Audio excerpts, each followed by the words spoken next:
Je pense qu'on est de nombreuses personnes à le dire, mais en ce moment, les séries Star Wars arrivent à mettre tout le monde d'accord. Jedi. Ahsoka is Jedi. Salut à tous, j'espère que vous avez la forme et aujourd'hui on va parler de quelque chose de très intéressant. Personnellement je m'y attendais pas, mais Tales of the Jedi est juste magnifique. C'est vrai que je suis quand même très content de ce qu'on peut avoir avec les séries Star Wars. Déjà avec Andor qui arrive à me surprendre vraiment chaque semaine. Bon bien sûr on en parlera quand la série aura fini sa diffusion sur Disney Plus dans 4-5 semaines environ. Mais sinon ouais, Tales of the Jedi où j'avais complètement oublié sa sortie sur Disney Plus, j'ai vraiment été surpris avec toutes ses qualités qui sont vraiment nombreuses. Et je vous invite vraiment à aller regarder la série, c'est pour ça que je pense que je vais faire une partie sans spoiler pour un petit peu vous donner envie de regarder la série parce que vraiment vous manquez quelque chose. Enfin bref, donc c'est Dave Filoni qui revient à faire cette série. Bon j'imagine que vous êtes certains à le connaître pour déjà avoir fait The Clone Wars ou encore Rebels. Il a aussi pu participer un petit peu à la création de The Mandalorian par exemple. Il va s'occuper aussi de la série Ahsoka qui sortira l'an prochain sur Disney+.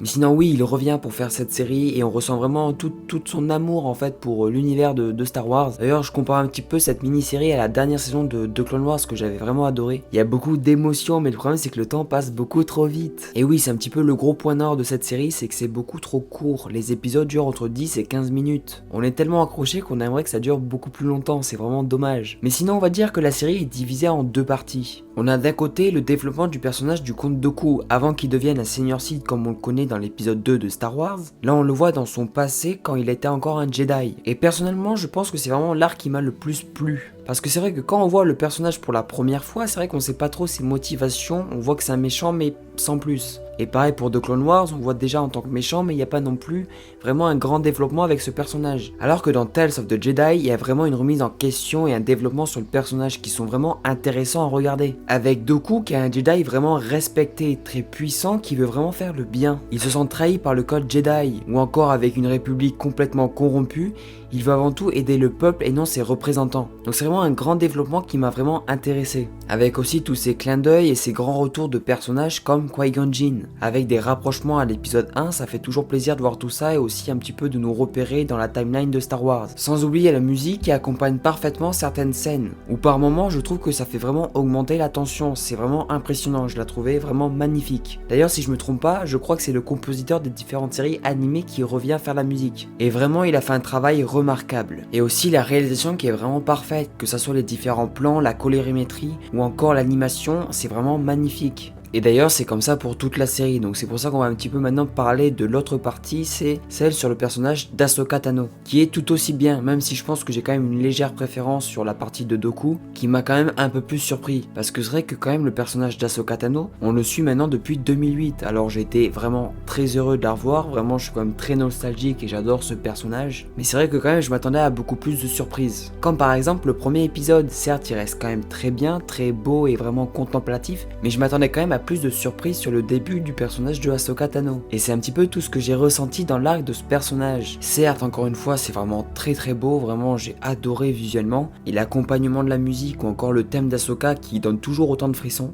Ou aussi le retour de différents personnages comme Obi-Wan et Anakin Skywalker, ça fait toujours plaisir de les revoir. Et encore une fois, la mise en scène qui arrive à nous donner beaucoup d'émotions à certains moments, c'est vraiment impressionnant. On comprend aussi pourquoi elle a réussi à survivre à l'ordre 66, contrairement à d'autres Jedi, avec aussi tout l'entraînement qu'elle a eu des différents Jedi et aussi l'entraînement acharné d'Anakin Skywalker. Mais après, on va dire qu'en grande partie, on savait un petit peu tout ça. Alors ça ne m'a pas dérangé, loin de là. C'est juste que je pense que c'est un petit peu pour ça que je préfère quand même l'arc autour de Dooku, qui était beaucoup plus complexe, même si je pense que l'arc autour d'Ahsoka a rendu nostalgique beaucoup de personnes. Enfin voilà, j'espère que cette partie non spoiler vous a plu. Normalement une saison 2 est prévue. Bon de base c'est une mini-série mais des fois il change un petit peu d'avis. Donc on verra à l'avenir. Mais sinon si vous n'avez pas vu Tales of the Jedi, je vous invite vraiment à aller la voir. C'est quelque chose que je pense que vous allez adorer. En tout cas pour beaucoup de personnes ça a été le cas. Et d'ailleurs pareil pour Andor, on en fera une critique quand la saison 1 sera terminée sur Disney+. Mais vraiment foncez, c'est une série qui a aussi beaucoup de qualité. Enfin bref, pour tous ceux qui vont nous quitter, je vous invite à me suivre sur les différents réseaux sociaux pour suivre toute l'actu ciné, séries et jeux vidéo. En tout cas, moi je vous souhaite une très bonne journée ou très bonne soirée. Et maintenant, on spoil.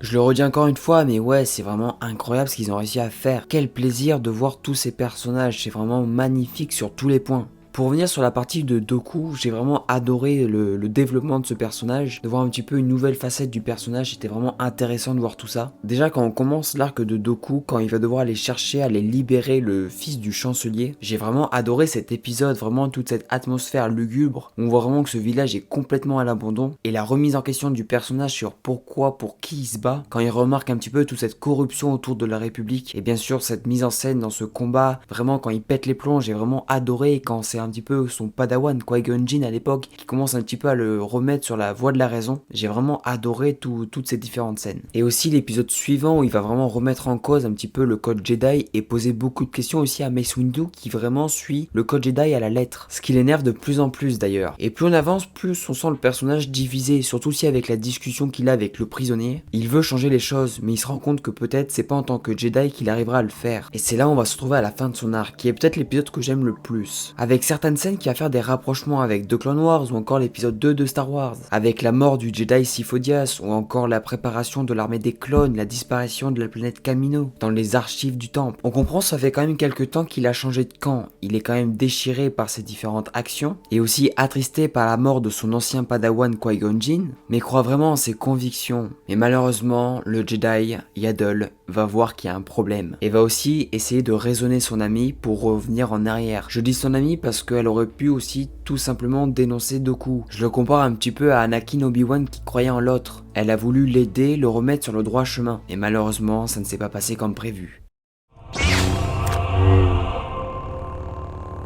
No.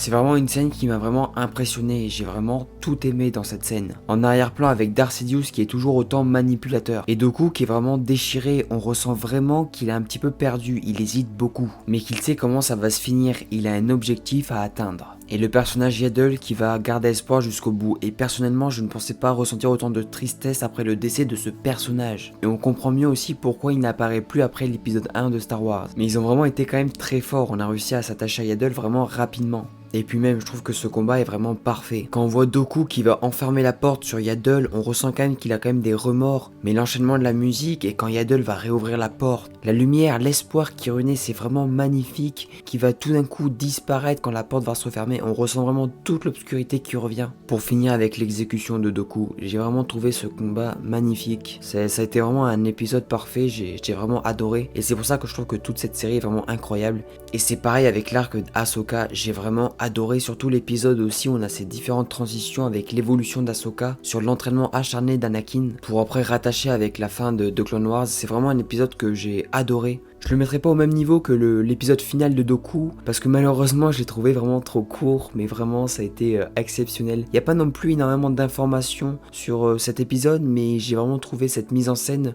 incroyable avec une musique en arrière-fond toujours aussi exceptionnelle. Mais on va terminer la série avec l'arc final d'Ahsoka quand elle va à l'enterrement de Padmé et c'est là où aussi elle dit que c'est un petit peu son ami. D'ailleurs encore une fois, mais je trouve que visuellement ils ont vraiment réussi, ils ont vraiment fait un travail de dingue. C'est vraiment beau comment ils ont réussi à retranscrire un petit peu tout ce qu'on avait dans l'épisode 3 de Star Wars. Après on a le retour de Bail Organa, ça fait toujours plaisir de le revoir. Mais sinon là où je voulais finir, c'est quand elle va se cacher un petit peu comme Yoda ou encore Obi-Wan, où elle va essayer de faire profil bas, elle ne veut plus se battre. D'ailleurs on va dire que cet épisode est un petit peu, on va dire, un résumé du roman du même nom sur Ahsoka, j'ai plus le nom exact. Mais elle travaille dans une ferme jusqu'au jour où il y a une catastrophe et elle va devoir utiliser ses pouvoirs. Et malheureusement, il y a certaines personnes qui croient qu'en dénonçant un Jedi à l'Empire, ils vont avoir une récompense qui bien évidemment ne va pas être le cas. Donc c'est là où en fait on va voir un petit peu un nouveau inquisiteur qui a un style de fou. Vraiment j'ai adoré son style et même toujours cette mise en scène un petit peu de frayeur, de peur autour de ce personnage était vraiment incroyable, j'ai vraiment adoré. Mais malheureusement, comme le duel en fait qu'on avait eu avec Obi-Wan et Dark Maul dans Rebels,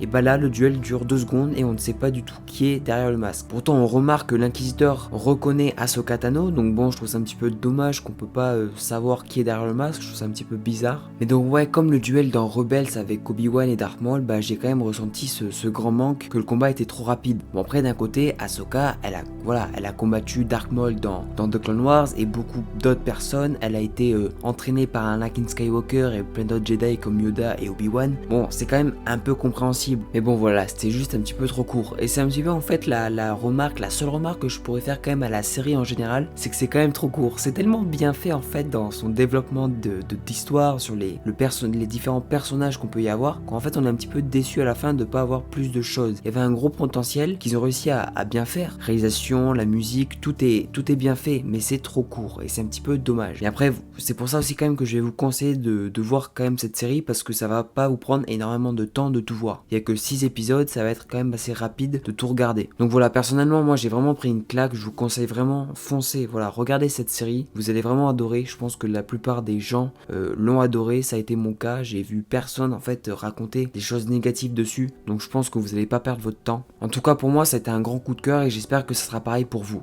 Enfin voilà, c'est une fin de vidéo, j'espère que tout ça vous a plu. N'hésitez pas à me dire ce que vous pensez un petit peu de tout ça, et puis même de la série si vous l'avez vue. En tout cas, n'hésitez pas à me suivre sur les différents réseaux sociaux pour suivre toute l'actualité. On se retrouve très vite pour de nouvelles vidéos. Je vous souhaite une très bonne journée, une très bonne soirée, et à la prochaine. Ciao.